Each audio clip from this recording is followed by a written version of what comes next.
এয়া মোৰ ৰান্ধা বাঢ়া ক্লিয়াৰ হৈছে। এতিয়া মই ভাত খাম, ভাত খাব ওলাইছোঁ। আৰু কেনেকুৱা হৈছে জনাব। ৰান্ধাখিনি বিশেষ ইমান ভালদৰে নাজানো। মৰমৰ বন্ধু বান্ধৱীসকল, আশা কৰোঁ আপোনালোকৰ সকলোৰে দিনটো ভালে কুশলে যাব। আৰু মই এতিয়া দুপৰীয়া ভাত আঞ্জা বনাব ওলাইছোঁ। আজি দুপৰীয়া কি বনাম, দুপৰীয়াৰ ৰান্ধা বাঢ়াখিনি আপোনালোকৰ লগত গোটেইখিনি শ্বেয়াৰ কৰিম। আৰু ভিডিঅ'টো শেষলৈকে চাই থাকিব, স্কিপ নকৰিব কিন্তু। আৰু ভিডিঅ'টো যদি চাই ভাল লাগে লাইক কমেণ্ট শ্বেয়াৰ কৰি লগতে ছাবস্ক্ৰাইব কৰি দিব, যেন আপোনালোকে ভিডিঅ'বিলাক চাই কিনে ভাল ভাল কমেণ্ট কৰে। আৰু কেনেকুৱা ধৰণৰ ভিডিঅ' বনাব লাগে আপোনালোকক অকণমান সহায় কৰি দিব। মই বিশেষ ভালদৰে ইমানো নাজানো, সেইকাৰণে আপোনালোকে অলপমান সহায় কৰি দিব। মই কি কওঁ, আৰু ভিডিঅ'টো আজি মোবাইলটো চিধা কৰি বনোৱা গ'ল, কাৰণ মোবাইলটো চিধা কৰি কিনে ভিডিঅ'টো বনালোঁ। কাৰণ এখন হাতেদি ৰান্ধা বাঢ়া আৰু এখন হাতেদি ভিডিঅ' বনাওঁতে বহুত অসুবিধা হয়, সেইকাৰণে মোবাইলটো থিয় কৰি লৈ কিনে ভিডিঅ'টো বনালোঁ। সেইকাৰণে ভিডিঅ'টো আৰু নোচোৱাকৈ নাথাকিব আপোনালোকে। প্লিজ ভিডিঅ'টো চাই কেনেকুৱা হ'ল আপোনালোকে জনাই দিব। ধন্যবাদ। মাছৰ আঞ্জাৰ কাৰণে আলু, বিলাহী, পিঁয়াজ, নহৰু কাটি ল'লোঁ। আৰু বাকীখিনি অলপ দেৰি কৰি আছোঁ। নহৰু, কেইটামান জলকীয়া আৰু নহৰু বটাখিনি ৰেডি হ'ল। ফোৰণখিনি বহাই দিলোঁ, পিঁয়াজ বহাই দিলোঁ। পিঁয়াজখিনি ভালদৰে ভাজি লওঁ। মোৰ পিঁয়াজখিনি ভজা হ'ল। এতিয়া মই আলুখিনি অলপমান ভাজি লওঁ।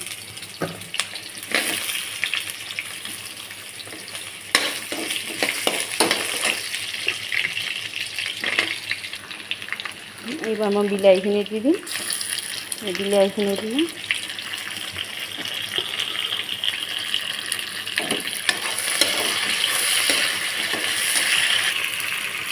হালধি, এয়া নিমখ। মই কিন্তু নিমখটো অলপ কম কৰি ব্যৱহাৰ কৰোঁ, মই নিমখটো বেছি খাই ভাল নাপাওঁ।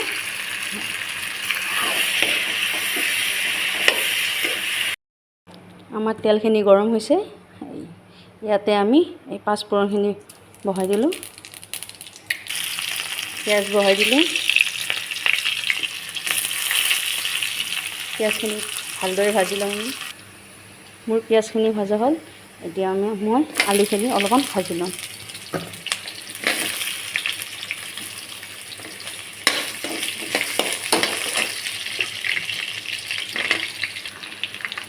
এইবাৰ মই বিলাহীখিনি দি দিম।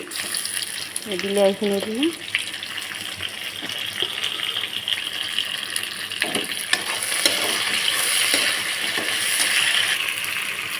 হালধি, এয়া নিমখ। মই কিন্তু নিমখটো অলপ কম কৰি ব্যৱহাৰ কৰোঁ, মই নিমখটো বেছি খাই ভাল নাপাওঁ।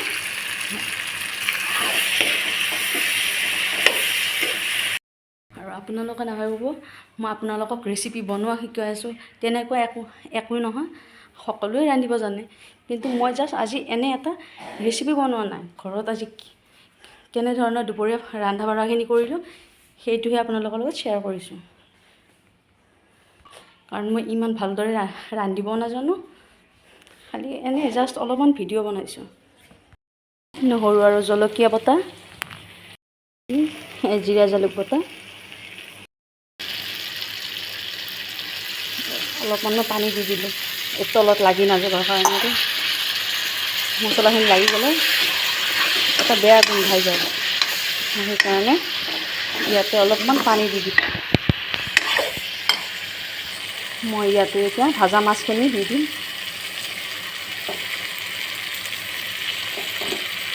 মাছখিনি কিন্তু সৰু হৈছে, পিচবিলাক বহুত সৰু হৈ গৈছে।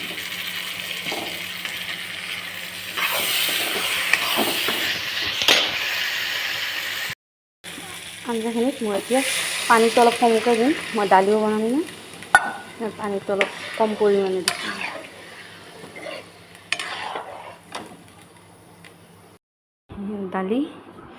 দালিখিনি এতিয়া মই বইল হ'ব দিম। ইফালে মাছৰ আঞ্জা হ'ব দিছোঁ, আৰু ইফালে দালি বইল বহাইছোঁ। আৰু সেইখিনি টাইমতে মই নেচেৰাখিনি কাটি লওঁ ভাজাৰ কাৰণে। মাছৰ পৰা কেইপিচমান মই আলু ওলাই ল'লোঁ, অলপমান মই ভাঙি দিম ইয়াতে, আলুখিনি অলপ ভাঙি দিম।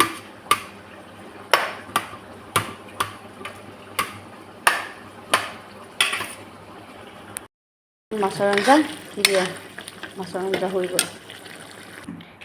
নেচাৰাখিনি কাটা হ'ল, এই ধুই চুই ক্লিয়াৰ কৰি ল'লোঁ। এই তেলখিনিও গৰম হ'ল, মই এতিয়া নেচাৰাখিনি বহাই দিম।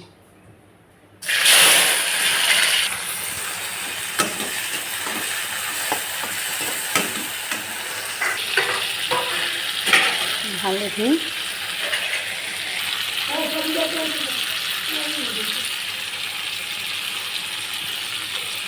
নিমখ।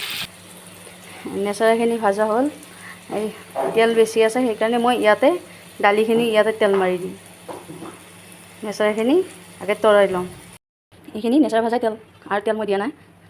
এই পাঁচফোৰণখিনি দিলোঁ, এই শুকান জলকীয়া,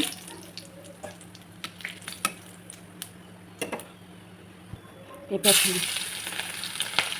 পেষ্টখিনি ভাজা হৈছে। এই হালধি গুড়াখিনি দিম, নিমখটো তাৰমানে বইল হোৱাৰ টাইমতে দিছিলোঁ। এতিয়া মই দালিখিনি তেল মাৰি দিম।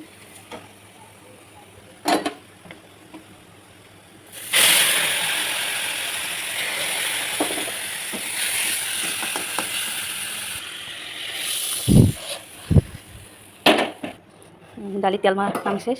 এতিয়া দালিখন হৈ গৈছে।